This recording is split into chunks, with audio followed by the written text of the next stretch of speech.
This episode of Good Investing Talks is supported by Interactive Brokers. If you're ever looking for a broker, Interactive Brokers is the place to go.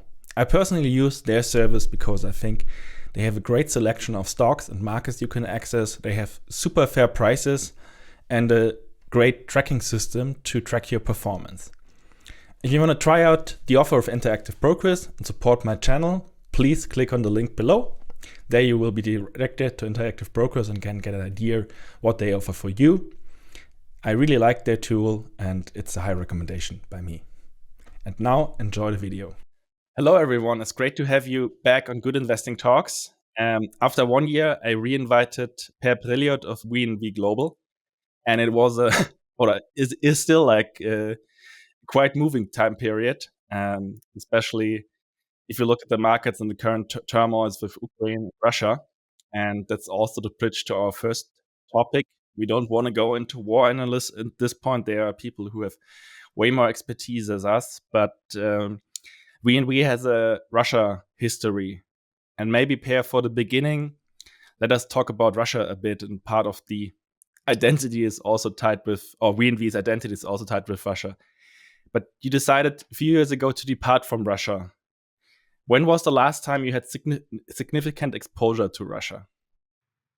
Well, define significant, right? I mean, we still have, we have, at the end of last year, we had like 3.8% in Russia and Ukraine, in companies that were based there, basically. So in absolute numbers, that's a lot of money. In relative numbers, it's a much smaller, percentage of the portfolio. If we would have talked in end of 2018, we'd had like 60% in Avito, which is Russia's classified player, right? But that's no longer here. So in economic terms, that's a much better situation, of course, because visibility into assets over there is very low right now. What kind of visibility do you have then, and what kind of investments are hit by the current conflict in your portfolio? Well, so we have one of our investments there is 1-2trip. That's like the Russian booking.com. And there's quite a bit of travel going on over there now, even today. So they're doing okay, but it's, of course, if current circumstances continue, then it's hard to see if there will be any travel at all, right? And there's certainly no foreign travel, or very, very little foreign travel. And so that's one. We have another company which is like a marketplace for long distance freight. That kind of situation, of course, still goes on. In Russia, there's no war, so life goes on, but there's very high inflation, and there's unemployment coming up and all of that. So it's still the economic environment is not good. So I guess, both of those will be affected by that. We own also like a digital insurer for health, like an Oscar Health of Russia. And it's, that product, I guess, over time will still be needed, but it's also very uncertain, the outlook. So visibility overall is very low for those kind of companies. How have you gone about as the crisis started with the communication with the companies? What have you done at this kind of point of time, and how has it evolved over the last weeks? Yeah, so we talked to all of them, and we've obviously talked about all sorts of things with them, but all of those companies have people in them. And people who have relatives in Ukraine, and some have offices in Ukraine. So Ukraine is a big tech market, and it's basically, the tech perspective, it's very, a lot of people have sort of staffing across both countries. So that's very problematic now. Of course, beyond sort of people, having people in Ukraine get to a place where it's safe. That's of course priority number one. But so we talked about those things, and then sort of just sorting out, because it's not possible to fund those companies, just to make sure that they can basically that they are in okay shape, because we don't know when there will be any kind of circumstances for those companies to be funded, or so they need to stay alive as they are, or go out of business, basically. So from a valuation perspective, I think it's the complete lack of visibility, nearly complete. Of course, it makes it one way to sort of go about them in terms of an NAV perspective is to sort of take them down to zero, because that at least minimizes the subjectivity. It's very difficult to value these companies. So zero across the board is, of course, not the correct valuation, because there is some value, even if it's just option value. But it's at least one way to sort of minimize subjectivity around it. Is there any lesson you're taking from this, like to reduce exposure further in some emerging markets, not to invest in certain destinations anymore? No, not really. I think this was, I think, as much a surprise. We certainly didn't expect this to happen, and I don't think many other people expected this to happen, even up to sort of the Russian elite, right? Which is very clear now. This is like someone said, this is not the war of the Russian people. This is the war of their sort of Putin. And so no, not really. We announced an investment into Africa, which is also emerging markets. But we announced that just the other day. So we're still active in those kind of markets. I think this situation is fairly unique, and not and one can't draw sort of comparisons to emerging markets in general. Like, moving away from the direct focus on Russia and Ukraine, what do you see as the impact or the indirect impact for the other portfolio companies you're holding, or if you see any? No, I mean, so the situation there, even though, I mean, it has direct and indirect sort of consequences, right? It has, direct consequences for the world economy, because it's sort of hiked energy prices, and that sort of leads to, in one way, to inflation. Inflation leads traditionally to higher interest rates, and for long duration assets like the one we invest into, that has a negative effect, which is higher than for short duration assets, right? But then also, of course, higher energy prices across the world puts a damper on economic growth. Slow economic growth, high employment will sort of again get central banks to reduce interest rates. So, this is, of course, a very fluid situation. But so there's that direct sort of connection to it, and then just sort of uncertainty on this kind of scale in the middle of Europe is, of course, something that's not constructive sort of for markets in general. And we've seen markets, the markets we can measure from day to day, public markets, react sort of with lots of volatility. Now we know for sure that's not going to last, but right now that volatility remains, right? So both direct and indirect, there is sort of, momentarily at least, consequences. Have you seen if you can say this, a certain outflow from your investor bases as well, or not, like a disinterest in investments in Europe because you have a certain Europe exposure?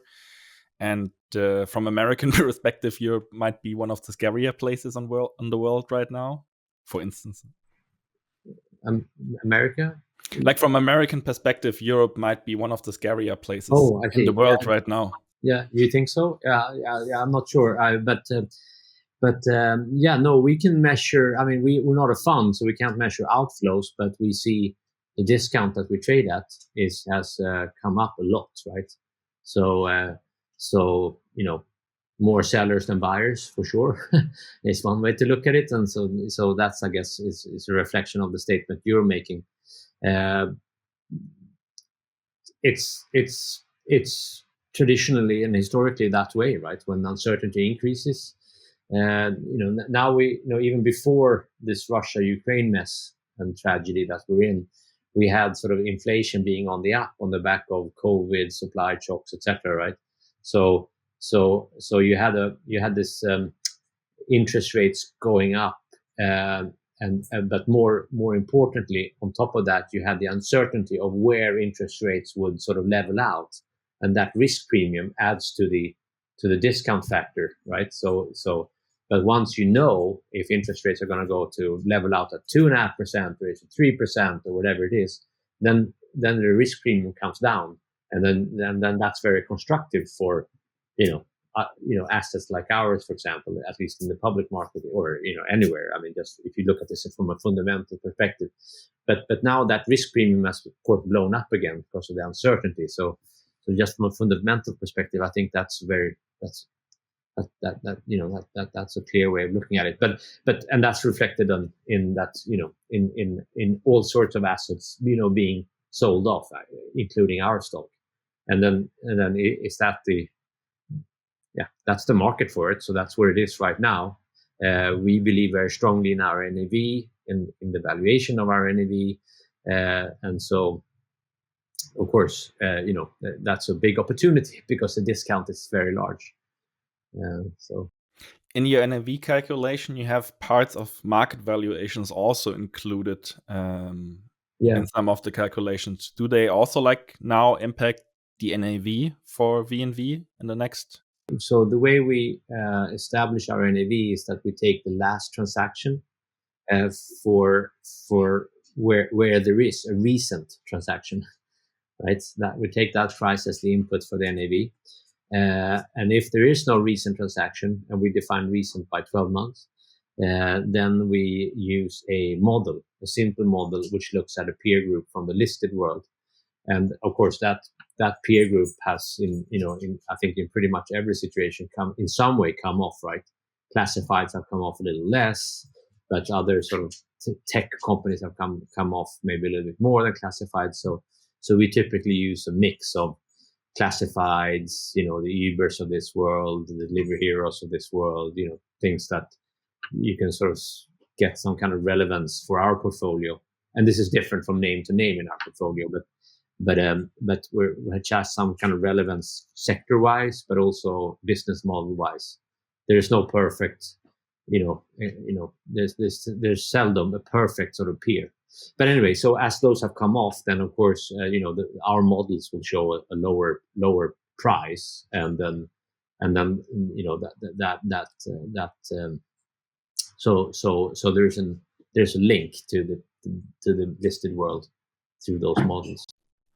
And do you see a general threat that while the venture capital world is still in a world of relatively more higher valuations when what you can get at the public market, that also this has a ripple effect for the venture world at a certain point of time? Yeah, well, the private world is not as volatile as the at least on a short-term basis, not as volatile as the public world, and that's a reflection also of that. At least for the better run companies, they're also better run because they plan their liquidity well, so they don't need to sort of go to market and establish a price when the markets are the most volatile or the most uncertain, right? So you don't get any pricing and hence less volatility from the listed world. It moves around a lot. The less well-run companies, of course, are also typically less well-run because then they sort of they live because they can find funding in sort of in very, very open markets, for lack of a better word. And when those markets are closed, these people have to fund themselves, and then they have to fund themselves at a large discount. So they may even be more volatile than public markets. I mean, over time, the same company, private or public, should be worth the same multiple, right? With the same growth, same business model, etc. So there's no question about that over time. I think that's the fundamentals will prevail, and then but I mean, like people like us, we invest for a 10-year period. So, the volatility comes and goes, and you have to manage your liquidity and liquidity at your companies. And then, sometimes the public market goes down a bit and sometimes they go up a bit. But what I would say also is that in the private markets, there's still a lot of capital looking for deals, right? Recently we were looking at trying to get involved in a young company, and we were basically outbid by double by someone. So it's there's still deals going on, and still that kind of risk appetite. And that's you can't form a view from a sample of one, uh, but it's the activity is not dead. Uh, I think from our side though, we of course we have our liquidity. I'm very proud of the portfolio we have. Those companies are prepared for liquidity. That they have liquidity at some point. There will be funding needed, and when visibility into markets opening and closing is low, then of course we are very mindful of that, so that we have capital to support our ownership in these companies. So our activity goes down, but we have ample liquidity, so we can also do deals if deals come along that are very, very attractive. But then also we always compare our investment activity to our own stock price. And if we look at our own stock and it trades at a historically very, very high discount to a price of our portfolio that we in turn think is attractive, right? That we invest in it, then that of course becomes something to always look at, and we buy back our own stock as well, because it's sometimes hard to find new investments that compare well to that opportunity. Maybe let's use this opportunity also to add some qualitative data to the signaling you made to the market, because like at the level of 120, you did a capital raise, I think, if I got things right. On the way down at the level of 60, 70, you were quite aggressive in stock buybacks. But lately, maybe I didn't get the mails correctly, but lately you weren't that aggressive in the level of 50, 55 with stock buybacks. Maybe you can walk us through a bit through your process of thinking about it and how you acted there. Yeah, we no, as I say, we always look at our own stock when we look at investments, and but in the same way as we are opportunistic when we look at our new actual portfolio company investments, we're also opportunistic when it comes to our own buybacks, right? And as we sort of started off with, talking about Russia and Ukraine and this whole tragedy over there, that was not expected. If I had known about that, which I don't think anyone did, right? Then of course, we should have waited, and instead of buying at whatever we bought at 60, 70, buying it at 55, it's better, of course. But we're also we have to balance our liquidity so that we don't. So that we have liquidity to support the companies in the portfolio. So it's not even as much as I'd like to, and as an opportunity, it's probably, it's maybe unparalleled. The risk reward, I think, in our stock. But of course we have to make sure that we can protect our ownership in the companies we have. Otherwise, that NAV will go down a lot. So it's a balance always. I had this one question from a Twitter user who was interested in like asking a question to you as well. It was a bit like you already have this new setup where you're not split off or give your shareholders the shares of companies you invested in, but you also now are holding some of the shares. I think Hemnet is a stake, Babylon is a stake. Swivel might get listed and you hold a significant stake in them. Might there also be in such crisis situations moves where you like use this shares, if they are consistent with valuation, as a currency to like help other companies? Or what is your plan? Like, is it more like you becoming a part private listed asset manager and you hold companies for a while? And also, like, what is the plan there and the flexibility do you have there in your current setup? You mean in terms of us holding on to companies as they become listed? Like, you've changed it a bit. Like, there's this new line that you have listed assets also as part of VNV. You often, like, before that, you rapidly gave them to shareholders or decided to sell, and now you also have this opportunity. On top of this, you have the crisis where you have some listed assets, some private assets, and the question is if you balance between these opportunity sets, or if it's, what is the strategy with the listed assets?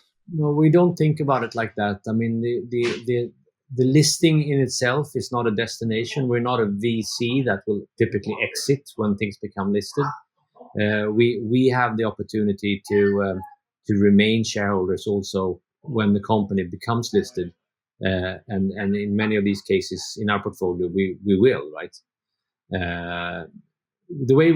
So the first thing, I think the best way to think about our thinking as things get listed is that one is that we invest into private companies. We don't invest into listed companies, right?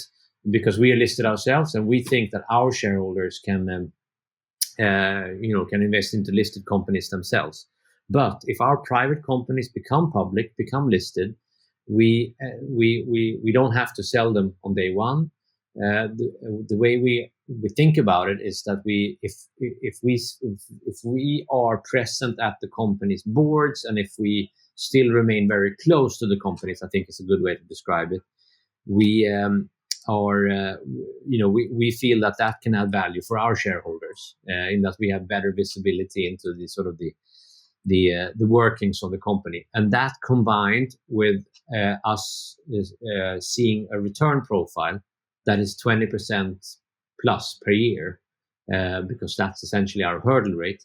That combination allows us to stay as shareholders. But you could also argue then, because we don't invest into listed companies, that it's start of even if it's a long-term exit phase. Now Babylon, for example, I think will hold on to for possibly like 5 years now. We have permanent capital, can hold on for it for a long time, because there, I think so strongly at this point in time, I mean, we're definitely close to the company, and we know the history, we know the people around it, and we have a much higher return profile than an annual 20%. And in terms of sort of managing the NAV discount by distributing listed assets, because that's practically possible, right? That we have listed shareholders, we have people who are shareholders in a listed asset like ours, so they can theoretically hold other listed assets, right? So one way to sort of reduce the discount, I mean, the argument goes at least that one way to reduce the discount is that you distribute listed elements of the portfolio. Everything is on the table. We can do that. We have done that in the past, but not to astounding success, if I'm, just very honest about it. And I think also if we would have distributed Hemnet now, some Swedish shareholders would love it. Some American shareholders probably maybe don't. And the same goes for Babylon. If we distribute Babylon, that's a US listed stock. Our American shareholders would probably hold it. Some Swedish pension funds have no mandate to hold American shares, so they would have to sell it. And we for sure do not think it's the right decision to sell Babylon at this point. So we don't want to force that upon anyone. It's better to hold it. Anyway, it's a long winding answer. I don't know exactly if it covers what you were looking for, but no, it helps to get an idea about your weighting process, what you factor in there, and how the decision is made. It's more like what we can do with the interview is add qualitative data to the quantitative data points we get with news from your distribution list and stuff like this. Yeah, we don't think about our portfolio that we should have 25% in listed assets and 25% in Swedish assets. It's not the way we go about it. We go about looking for some bottom up, optimistically, for very, very strong risk reward opportunities across any stage of the maturity in terms of capital raising. And we are now on this topic of portfolio construction. Is there any thinking about trimming you have, or is it just like you say, we are buy and hold investors, or is there something in between? No, we're much more to the. I mean, we have a very long-term view. So when we invest, we don't invest to sell after 3 years or 4 years, which I think our colleagues at the VC industry is the way they go about it, that they sort of we can get this return because we get paid if we get this return, and we get paid on exit, so we want to exit. That's not the way this company or our incentive program works. So we invest to hold it for 10 years plus. We sell when the founders sell. So I think that's a very those degrees of freedom is a very is the right way to invest, I think. But then there's stuff in the portfolio that that we can sell. I mean, we have sold some Hemnet, and Hemnet has come off a little bit with everything else, not so much, but I think that we have sold some is an indicator that that's probably on the sell list. We're not in a hurry because we have a lot of liquidity on the balance sheet. So that allows us to be price sensitive. I know the people buying Hemnet stock today are probably the best classified investors in the world. I know some of them that I know are buying, and so that's another good sign to see to sort of not stress by selling that stock. It has a very good risk reward characteristics in it, even if they maybe don't live up to a 20% annual return. The downside is so low, so risk reward wise it's very attractive, and hence us not stressing to sell it. Very interesting insight on this point. If we look back at the last year, it was a year of companies becoming public. We had the SPAC topic, we have the IPO topic. Maybe walk us a bit through the current state. What has happened in the last year with your portfolio companies, and what will happen? Because there was some recent news to just like bring the level on the. Yeah. So so on the topic of listing, right? So pretty much exactly a year ago, Hemnet listed in an IPO here in Stockholm. It was only secondary sell down. So no primary. The company's cash flow positive, didn't need to raise any funding. And then during the autumn we had Babylon list. They listed through a SPAC. The start of public life for Babylon stock has been wobbly, to say the least. And there's some technicalities to that which we can talk about. But in terms of going through the rest of the portfolio, so we have we have Swivel, which looks to start trading on the 31st of March. There's a shareholder meeting. That's a SPAC, so it's a shareholder meeting on that merger, and upon approval from that, which we have every reason to believe that it will be approved, it will start trading in the US. And then the final one, which did announce that it was going to try to list through a SPAC, is Get, but they also announced last week that they discontinue those ambitions to fund themselves to the SPAC market now. So they will then go to private markets or to other public markets. The SPAC market has of course become a little complicated and way to go to market. And beyond that, we have two more companies, which is Voi and BlaBlaCar, which have both been vocal in the press that they are, they're looking at IPOs, but they're yet to announce a final decision whether that route is the way to go. So I think that's the entirety of our portfolio in terms of which ones are listed and about to get listed, or have that in the pipeline in the near term. This few months, or just 1 year of listing is also like maybe a too small sample to ask this question. And you also have this long-term orientation, as you said. But how happy are you with this listings? And is maybe like what we saw last year with the SPACs a bit of a premature form of listing? If you look more like on a long-term view. Yeah. I mean, for us, we it's very rare that we very much advocate the listing. We think private markets work very well. There are some circumstances when the listing is good for a company's strategy.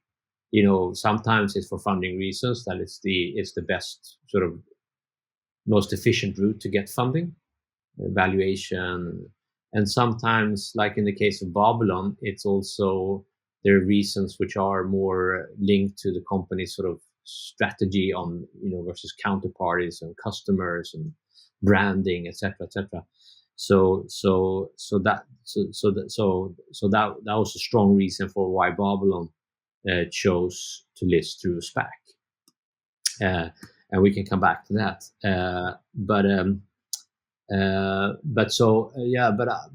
otherwise, the SPAC market as such has of course become much more complicated over this past year. It was always very much a capitalization form that was very populated by hedge funds who are very interested in the optionality it gives you, that you have an option on the upside but limited downside because you can always redeem your stock. And when the hedge fund world changed a bit after GameStop and after volatility started increasing in the summer, then also the financing part of these SPAC mergers changed a lot.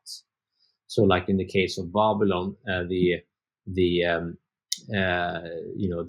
was so high redemption, so there was essentially no money left in the SPAC.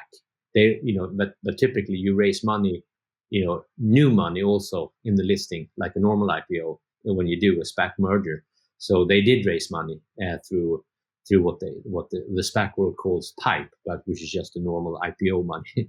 but what then happened, and this is not only relevant for Babylon, it's relevant for pretty much all the SPACs that happened during the autumn, is that the remaining free float on day one is next to zero, because the only people who can trade the stock on day one are the people who were shareholders in the originally listed vehicle, the SPAC. And so you have no free float, and you have certainly no free float which is high enough to give you the kind of daily turnover which large investors require to even do work on the stock. So you have one set of shareholders that want to sell the stock because they want to get out, and you have no one else who can buy it because turnover is so low. So then you get in this sort of negative spiral, which Babylon but not only Babylon, but Babylon, just because we know it, has been through, and but all others basically as well. I don't think you find many SPACs at all that trade at anywhere near their listing price. But it's a technical issue, and as long as the companies do what they're supposed to do, and valuations will of course be set by fundamentals. So it's but therefore the SPAC sort of the SPAC route to market has become less efficient, if you will. If you can do any form of accounting on this observations you made with your companies, is it a net positive or a net negative to do this listing? It's a bit hard question, but maybe mark to market, it's negative, right? And we have one SPAC, that's Babylon. It's gone from $10 to $5, or even to $4.50, wherever it's trading today. So down. From that listing price. But thankfully we're not here to sort of do investments for a few months. We're here for a much longer time period, and it's a little irritating, but it's not super relevant. We're not here to sell the stock at this price. We're not here to sell the stock at double the price, and probably not at double or double again, right? So we think that's the potential. Um, uh, so yeah, no, but Babylon had a very valid reason to go to the SPAC market, because they are the leading sort of digital doctor in the world, right? In the true sense, it's the AI platform. It's not FaceTime, or it's not Zoom with a doctor. It's a real sort of digital innovation in terms of the computer assuming the role of the doctor in a very efficient way. The biggest market in the world for health is the US. And the US market is different from our European markets, and the insurance companies are a large part of that. So, but in order to become a serious counterparty for the largest insurance companies in the US, they felt, and I think correctly, also decided to be listed in the US. So that instead of you being a British company with some small unknown Swedish shareholder, you are listed on the New York Stock Exchange. It becomes an easier counterparty to relate to if you're a large US insurance company. At the same time, if you would sort of go the IPO route to market in the US, it's very clear in your prospectus you can only talk about the history. And if Babylon could then only talk about $80 million revenue from 2020, and if you would even at those multiples talk about that, then you would get the valuation, which is not efficient. And what you would do then is you would resort to private markets, where you can do an NDA with everyone, and you can talk about the projections for the future, and you get a valuation that reflects the future, not only the history. And in a sort of a company with this kind of growth, that's mega important. But in the SPAC market, you can talk about the future, in contrast to the IPO market. So it becomes more similar to the private market with an NDA. And so they wanted to list in the US. The normal IPO market didn't give them efficient capital raising. So what was left was the SPAC market, and they took that. And then the SPAC market changed from their decision to when they actually listed. But in time, we'll look back on this and say, well, it was a short time. It was trading like it was, and then I think it will have corrected to its proper value as we go forward. You mentioned you wanted to say something in technicality, but I think that's already included in the points you said. Yes, the technicality is around this free float mechanism, which just makes it a very, very hard stock to trade for large investors. Then let's step a bit back and also talk about the basics Babylon does. We did this already a bit, but what problems Babylon is solving, and how do they make money with it? Yeah, so their product is a digital doctor, right? This is an AI platform which takes care of the patient, and the computer has access to so much data, so it can check the symptoms and establish like a diagnosis in a very efficient way, and the access to data makes the product efficient. And that in turn attracts more customers, which gives it more data and makes the product more efficient. And you're in this spin on network effects that we look for. And so it's a digital doctor in the true sense, and that's attractive for the health sector overall, because 80% of the costs in the health sector is people. So if you want to make health more accessible, you have to make it cheaper. And if you want to make it cheaper, you have to do something with the cost base, which is 80% people. So this becomes very clear from that perspective, right? That this is a product that's gives you that leverage. Whereas if a digital doctor, like a video call with a doctor, doesn't give you the same leverage.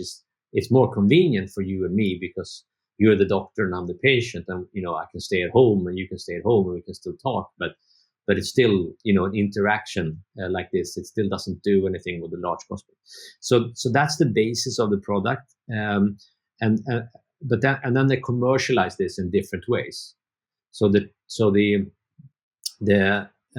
you could say the traditional way. There's three ways of doing it. The traditional, or one way to do it is like in the same way that you get paid per visit, that you perform this in a similar sort of commercialization as the teledoctors of the world. That one visit costs $40, and in some places the company pays the $40 or $50, and some places the state pays it, and sometimes it's paid yourself. That's one way to do it. The other way is that you white label in the software to the likes of insurance companies, and that revenue stream is like a SaaS product, or they call it AI as a service, and so which has a very high margin, of course, and it's an attractive product. But their big revenues today, they come from their third commercialization of this, which is to be part of the insurance mechanism in the US. So in the US, they have this concept of value-based care. A value-based care player is connected to the insurance industry in that they assume all the risk of the insured client. And so the insurance company, you go to the insurance company, you get insured, you pay your premium. The insurance company, keeps maybe 10% of that premium, and then gives 90% of the premium to the people that they outsource the risk to. So this is the way it works, and has worked for a long time in the US. The traditional players are in the value-based care. They then invest into brick and mortar hospitals, care stations, doctors, essentially. And they deliver a product like this where they make single-digit margins on. In comes Babylon, who, of course, then inserts their layer of the digital product. The digital product can then sort out, without any sort of incremental cost, what exactly you need as the insured client to fix your problems. And whereas the traditional player has to send you down to the hospital, which is very expensive, the digital player, in Babylon's case, can sort of decide that it's only 10% of you lot that needs to go to the hospital. The rest we can take care of by the computer. So it reduces the cost a lot, and then they can take that extra margin. So that's those are the three sort of main mechanisms of how Babylon sort of commercializes their AI product. But like healthcare is a super tricky thing to do, right? Because if you mess it up, like you cause harm and damage to people, and you have to make sure that you like keep things safe and like not lead to false diagnosis and advice. And like if you do such a product, software development, it's hard to make software that's perfect from the beginning. You need the customer data.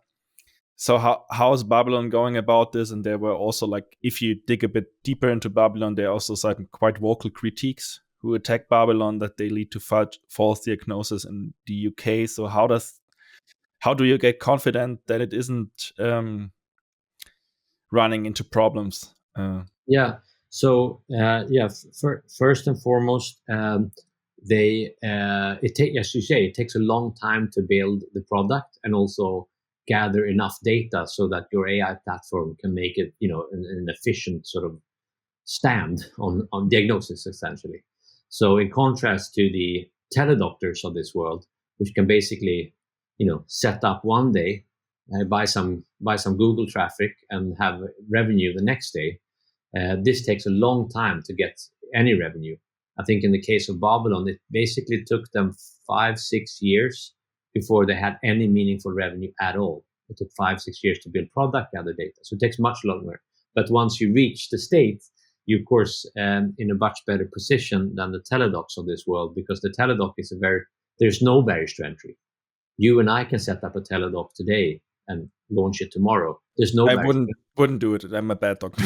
No, exactly. I mean, hopefully one of us is a doctor, right? So, but you get the point. And so in the case of Babylon, which is not, I mean, this is relevant for the entire portfolio of ours. This is sort of very, very true to network effects in general. That it takes a long time to build enough liquidity or build enough data to have a product that you can commercialize. Because if you start to commercialize too early, you open up the door for competition. Barriers to entry are too low. But if you're patient, you start to commercialize when barriers to entry are high, and then no one can take over. But you're right. So one thing, it took a long time because you have to get it right. And they started their first client was the NHS in the UK, which is one of the largest sort of health providers in the world. Obviously state funded, but also inefficient. So was very keen on getting sort of digital products into their system. But like in the UK, like anywhere else, as you say, there's a reason why the health sector is maybe the last large sector to digitalize, because it's different from country to country, and it's something that can't go wrong. If you order something from Zalando, the t-shirt comes in large, I want it medium, we send it back. It's not the end of the world. But health can't go wrong. So it is problematic.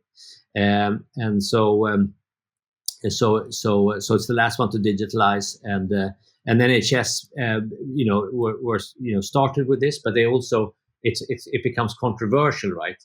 If you are a doctor in this world, you nearly assume godlike features, right? You can save people from sickness, and if a digital product comes and takes away your godlike features, that's controversial. It's going to be controversial for years to come. It's not going to be friction free. And so I think that's the background to why there's a lot of controversy around these products, and I think that will remain. But NHS, as the first customer and a very politically sensitive customer, was also very keen on sort of trying to demonstrate to its population, the voters ultimately, that this was a product that works. So they did a lot of third-party studies that this is a product that, one, delivers the same sort of clinical sort of efficiency that's a normal doctor, and one does it at a cost that's lower. And those third-party studies and surveys were very clear, right? That they were on par with normal doctors, and sometimes also above, and at a much lower cost. Yeah. But looking into the AI debate, which has to be done if you think about Babylon, is also AI is not like, it's also not godlike. It leads to it's fed with data from our real society. It feeds to racist outcomes. If you think about policing studies, like that, it leads to people being identified as policeable or like as a risk, who are just like don't have aren't white. So there are some outcomes in AI if you don't take care that lead to certain outcomes, and it's also like hard to get AI right. So there's also risk coming from this. Sure. I mean, you have to be very mindful of that. Otherwise, you don't have a product that you can use essentially. But that's I think that in the case of Babylon, that's why it took so long for them to sort of get off the ground in terms of the product. And it's by no means done, right? They have a product that's viable. We look at who their customers are. It's the biggest customers in the world, right? And so they're very able to they're very grown up, right, in their ability to be able to judge if this product is something we want to associate ourselves with or not. So they clearly have a product that's viable, but it's by no means done. I mean, there's so much more to do. It's also a reflection that Babylon today has this year they're guiding for like $1 billion in revenue. The US market alone is coming close to $900 billion for the markets that's relevant for them. So this is still, in the very early innings. I would argue that all of that revenue will become in some way or form digitalized in time, right? So it's that's also a reflection of that. There's more to do. There's more product development that you have to do, and you have to adapt as well, because every country is different, and there will be different things sort of to deal with as this market develops. I think Babylon has done that very well, right? They started in a very established healthcare market in the UK. They took it to a market where there was no pre-existing health infrastructure whatsoever in Rwanda. And then they scaled it enormously quickly in Southeast Asia. And only that experience got them ready to go to the US, because the US exists maybe of all those three markets within one market. So if I should want to think about the strategy of Babylon, there is this maturity of product they are doing. They want to have data. This is their goal, and they want to build something on the data. So in this line, if you think about the acquisitions they did in the US, because they bought local care centers, they bought local places, the idea is to acquire these places and this customer context to get more data and build product on this, or how should I understand this? So they've done different acquisitions. Some acquisitions to buy existing value-based care contracts to get started quickly, which then connects them to a large population set, which has been served in a traditional way, and then they're rolling out their product to them. Some acquisitions have been to increase the engagement, because in healthcare overall, it becomes a lot about engagement. If you have clients, patients that are engaged when they are sick and engaged when they are not sick, you can minimize the need for them to go to the hospital, which is the most expensive part of this making people healthy process. So some acquisitions have been on this engagement issue. It's interesting on the engagement issue. I mean, in London, I think, I don't quote me on this, or like a caveat, I might get this somewhat wrong, but the big picture is right in that if you want to go to the doctor, you wait for 4 or 5 days before you're in front of the doctor, in a normal situation. If you go to rural America, it's 1 month. And so imagine if you're sick and it takes 1 month to meet the doctor, how much sicker you've become. And if you can engage someone, and that's where the digital product becomes so efficient, right? If you can engage someone on day one, you can sort of sort out, even in your home, what you need to do not to become as sick as if you were told that in a month's time, and hence reduce the cost massively. So there's lots of opportunity. Anyway, so the acquisitions, yeah, some to establish presence and some to drive engagement. How do you get the confidence if they are going to the US market where they haven't had the experience, and also this market is a quite big opportunity, but if you just look at the opportunity, there also might be the chance that you are in acquisitions, and if some other players want to sell something to you, or you ask them to sell something, it's often not the best price you're getting. How do you get the confidence that Babylon isn't the patsy on the table, to say it in this picture? No, they rely on their experience from other markets, as we spoke about. I mean, without that, it would be maybe a too risky venture to go into the US market without experience. And so that's the starting point. But of course, it's a new market. It requires new investments and new, into regulations, into sort of staffing, etc. Into some acquisitions. So it's of course not one with zero risk, but the risk is of course very acceptable, given the upside and the opportunity. So I mean, to our knowledge and to what we can see, there is no one else who does this with the same sophistication with the same sort of broad product. There are people who do this in niche markets, like for maybe diabetes only, or for this kind of cancer only, etc. But to be able to sort of take on a normal healthy person or normal person, it's you have to do this in a very broad sense, and there's no one else who does it in this way. So there will be others, of course. But the opportunity to become the largest and hence the largest in data set, and we've spoken about how that's also drives value, then the opportunity is probably now. So what is your framework at VNV to track the success of Babylon? Like, what are your KPIs there?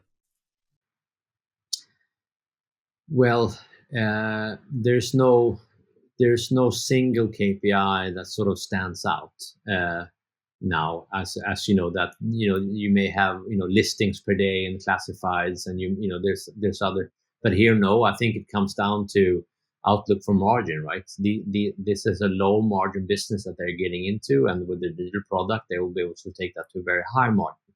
It's in our view.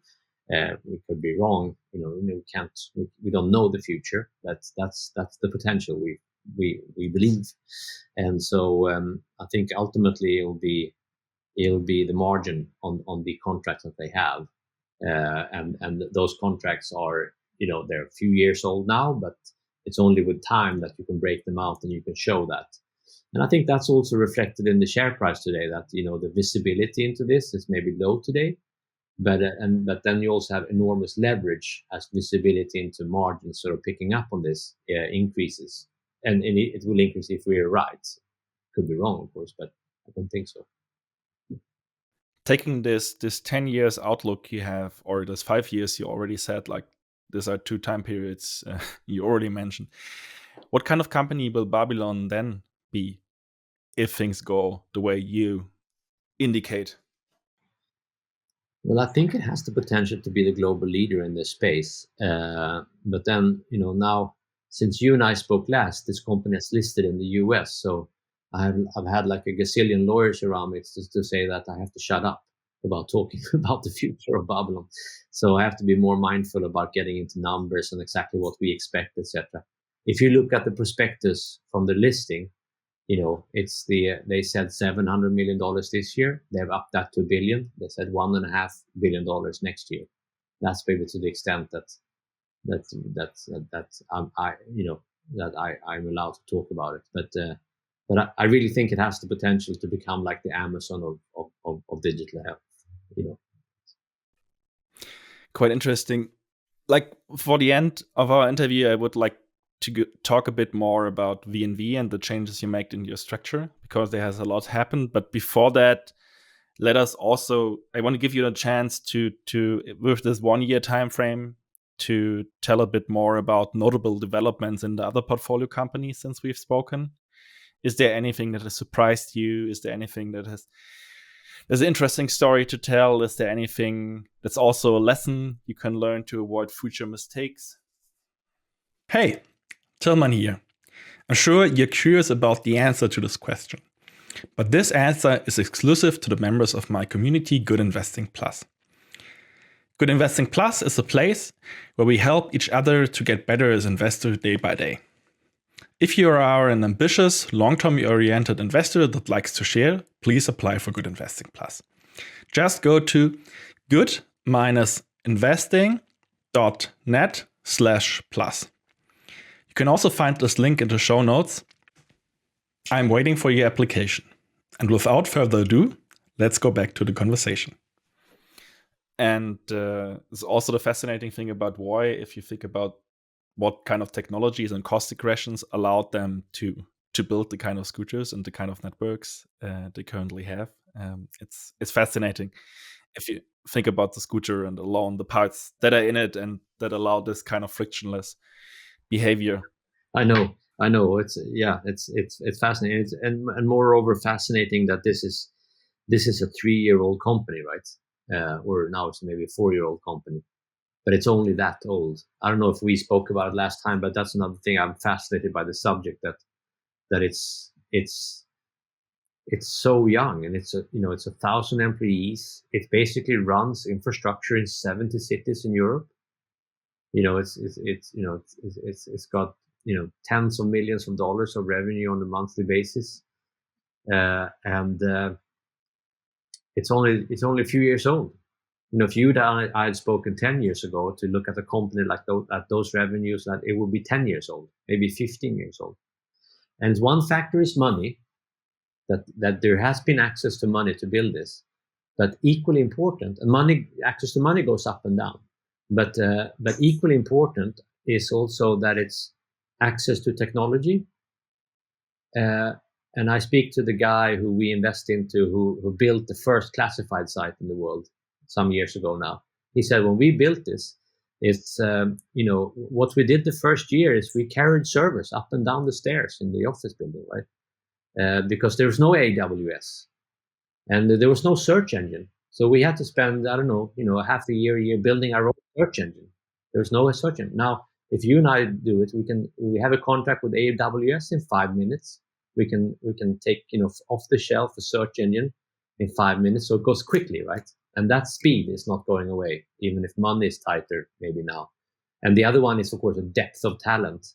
Like in Germany, certainly in Stockholm, Barcelona, London, we have here, we talk about, we have grandchildren of Spotify already. People who worked at Spotify left, built a new company, sold that, and is now building another company. And they're maybe 30 years old. And with every iteration, they come with a lot of experience, right? How to build a team, what to think about, etc. So it's also that sort of entrepreneurial experience, access to that entrepreneurial sort of experience is also very, very, very important in setting companies up quickly. So it's also to a point I usually make about our portfolio. Yeah, we have like 70 names, and 10 of them you can see in our portfolio when they stand out. They're so large in our portfolio so that they stand out. The other 60 are so small so they don't stand out.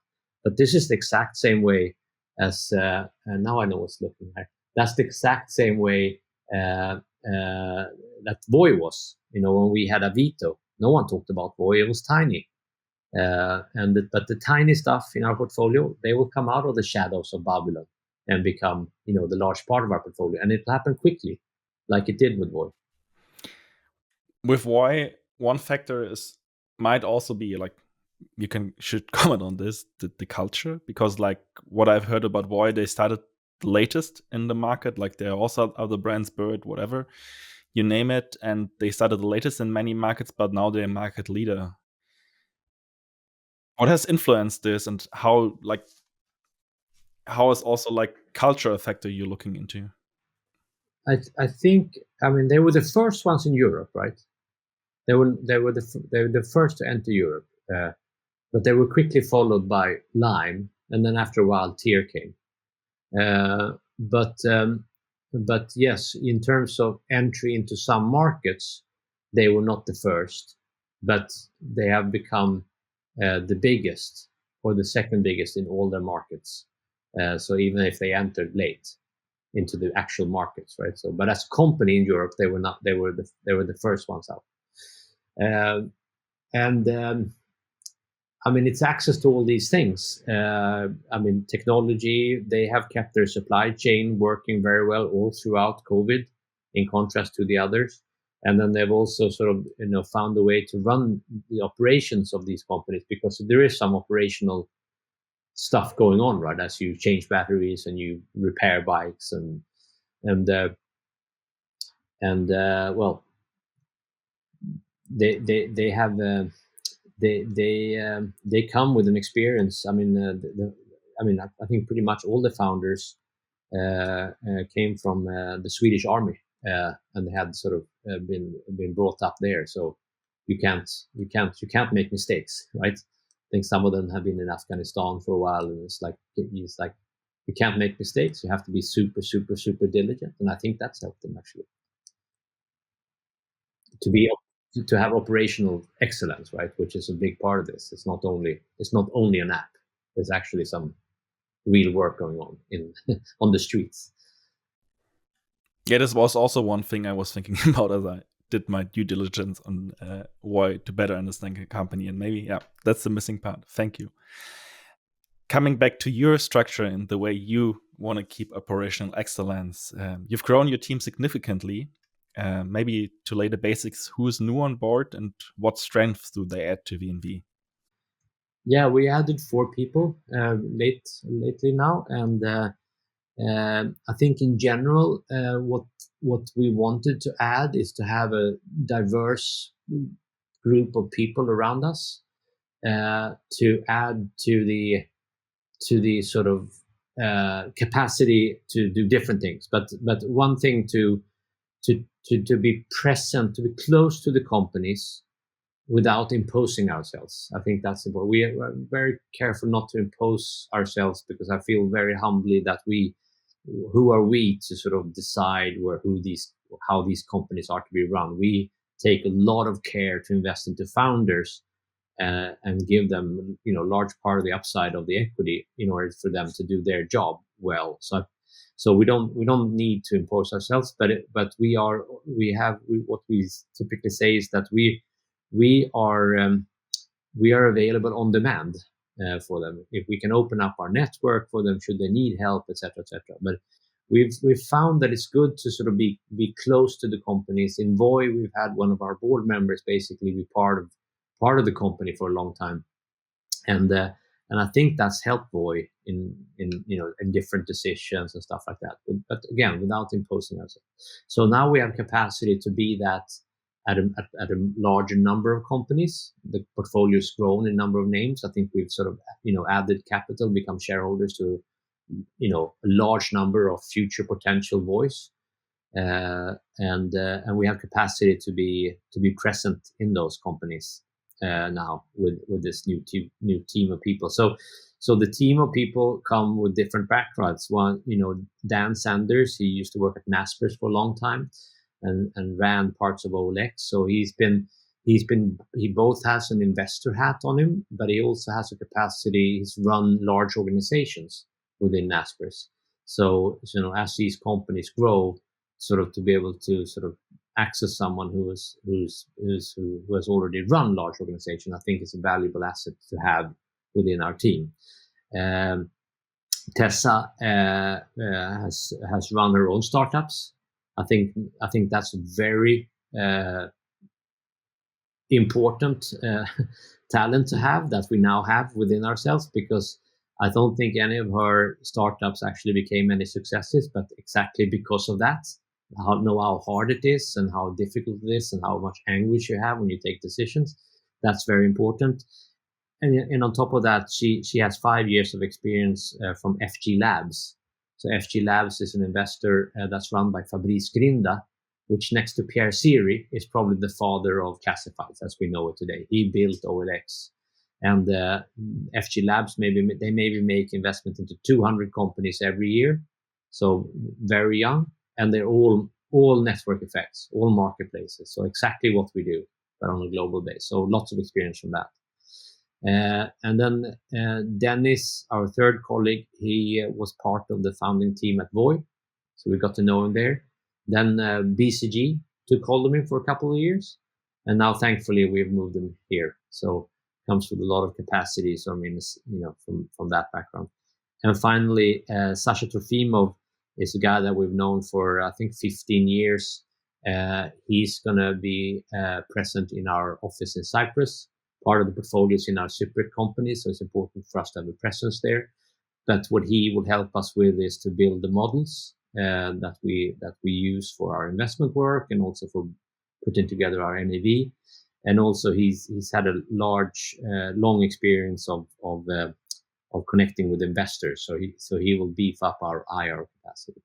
So it's different things that we've added that we maybe have needed for some time. That now was the right time to add to the team.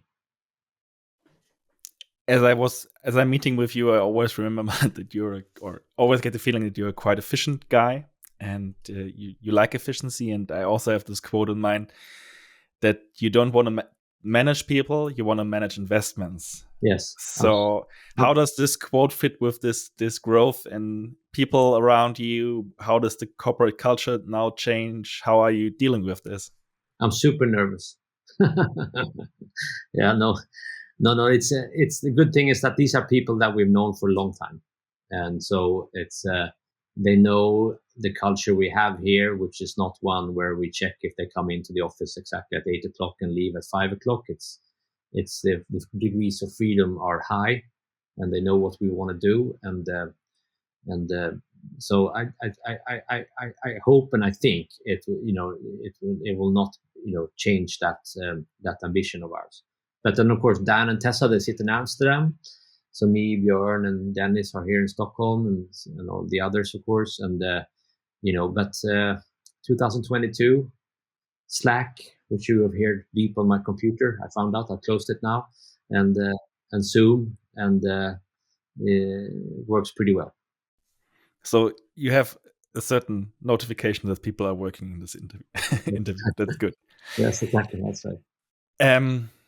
If like I have done many investor interviews, and some of the investors have this idea of not hiring another person, like to be one-man shops, to be focused on like focusing on the highly qualitative decisions and not like having this dilution through because you like someone and he pitches so many ideas to you. You have so many ideas, and like to the 10th year you think not really sure about it, but I say yes to it because it's like I've 10 times said to this person no. Now I have to say yes. How do you make sure that you have this culture that allows you to have still high quality decisions, not like dilute with like adding more exposure and adding more people? Yeah, no, it's but because ultimately it will come. I mean, I will still take the decisions like we have before, and then what's worked here with the small team that we've had is like Björn and some of the others. We have gotten to be so close to each other so that we know what will work and what won't work.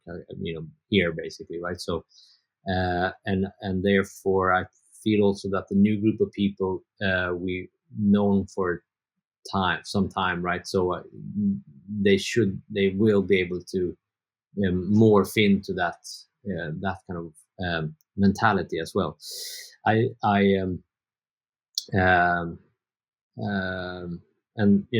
I mean, there's a million ways to run investments, right? But now here we run it like this, and that's the way it's going to keep. We're not going to change how we run investments, and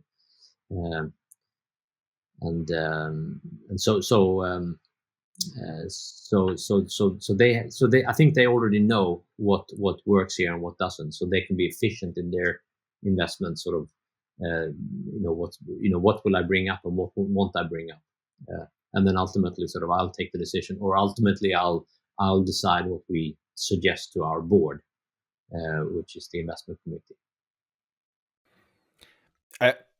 With the beginning with my questions, you already answered it. I was asking what strengths you add to VNV with the new people, and you said like this different experience from running startups and stuff like this. Are there any topics or themes you might have added with the new team members that will broaden your investment horizon? It's partly network effects. You have this network and climate as one topic, which was quite a new investment theme. Is there anything that might surprise investors in the coming weeks or months? With the Africa investment, I think you're taking the first bigger step into Africa. This is other parts of Africa. We've of course been very active in the northern part of Africa, and a little bit in the most southern part of Africa, but not so in between. But yeah, you're right. I think it's more of the same. I don't think there's nothing new really. They buy, the new people buy into what we do. They join. I mean, they could work anywhere. And I think we pay them, but we pay them less probably what they would have gotten at other places. So they really like what we already do.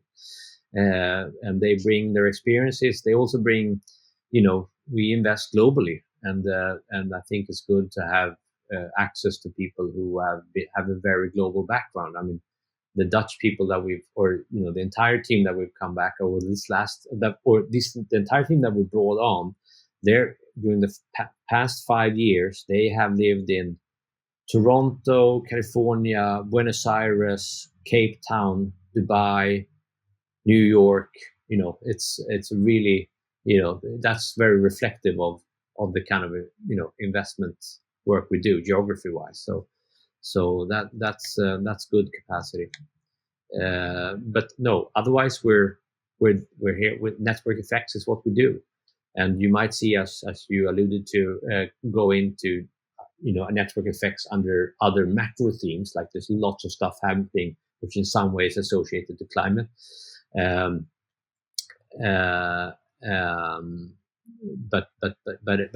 at the base, it's still network effects. Okay, quite interesting. I'm scrolling through my set of questions, but I think I've asked many.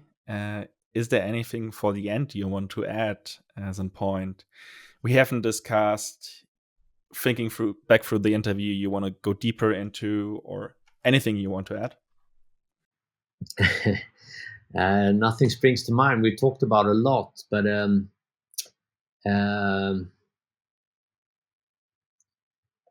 no. I mean, there's 70 companies to talk about. I mean, I'm enthusiastic about every single one. We have one in Germany now. We have a few in Germany, but the new one in Germany is Surplus, which is a marketplace for recycled plastic, which we're very enthusiastic about. A German guy who used to run BlaBlaCar in Germany, actually. He started this company, and it came through our Scout network.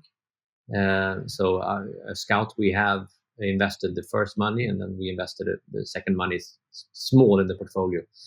But anyway, so there's this kind of a story behind every single one of these 70 investments. So there's a lot to talk about. We should talk maybe more often than once a year, Timo. Mm-hmm. We will figure this out when we stop the recording, I think. Maybe with this kind of grim outlook we have currently, like this, the last days it changed a bit, but like me personally, and I'm not sure about you, but we have like, if we look the interview from 1 year ago, it was lighter and easier. It was a tricky time, but like, how do you keep your hope or optimism this time, and like, how do you keep focused on the long-term view if this kind of turmoil has happened? Yeah, no, this turmoil is deeply sort of saddening in war in Europe, but also that Russia. I've been looking at Russia for 30 years, and clearly how we wind back the clock on that country so much is a depressing sort of fact, and that's going to affect us for a long time. But I think it's important to. Every crisis is feels completely new, and sort of. But I've been through many now. Especially being subject to the markets that I've been subject to, and when you're midst of it, it's very difficult to sort of see how will we get out of this, and will anything ever become normal. But what you can rest assured is that it will become normal again. And so now we're maybe in the midst of it. The visibility is so low, it's very difficult, and we get down by it. But I think it's also true that it's always darkest just before dawn. So courage. But also, like, normality might change a bit, so it's quite interesting to see this. This is also a bit of a change. The world changes, right? We have to think more about the climate. The way the pandemic changed us, of course, is changed us. This thing will change us as well. It's quite as normality will always change, but it doesn't. When you're in the middle of the storm, it feels like it will change for the worse in a big way, and it will stay that way. I don't think that necessarily has to be true. And I think there might be also a chance, thinking through your portfolio and the exposure you're currently having, that some of the headwinds get stronger for some of the portfolio companies, because they offer more efficient solutions. And also, like, if you think about high gas prices and BlaBlaCar, it might be a call for them too. Yeah, no. I mean, high gas prices for BlaBlaCar is a big win, right? It's it's much more expensive to now travel from Stuttgart to Berlin, and if you can share the cost of this ride, then it's good. Yeah, no. So no, I think all our companies are involved in sort of solving big problems with a digital product, and that innovation is not going to stop. Maybe it becomes a little bit less worth in a period when interest rates go up and there's uncertainty, but the fact that this thing has to happen, I have no doubt about. And if you invest for the long term, if we're right about picking the right digital products, and I think we are, then value will be created a lot. As I say, these companies could be, even if the multiple should be the right multiple, should be PE of 10. We will produce our returns over time because the growth will be so high. And because these products, basically change large markets, and that's what's important. I think that's a good point to close. Thank you very much for the time, and thank you, Mats, for the audience to listening till here. Thank you very much, and bye. Have a great week and rest of the day, whatever you do. Bye. Bye. As in every video, also here is the disclaimer. You can find the link to the disclaimer below in the show notes. The disclaimer says, always do your own work. What we're doing here is no recommendation and no advice. So please always do your own work. Thank you very much.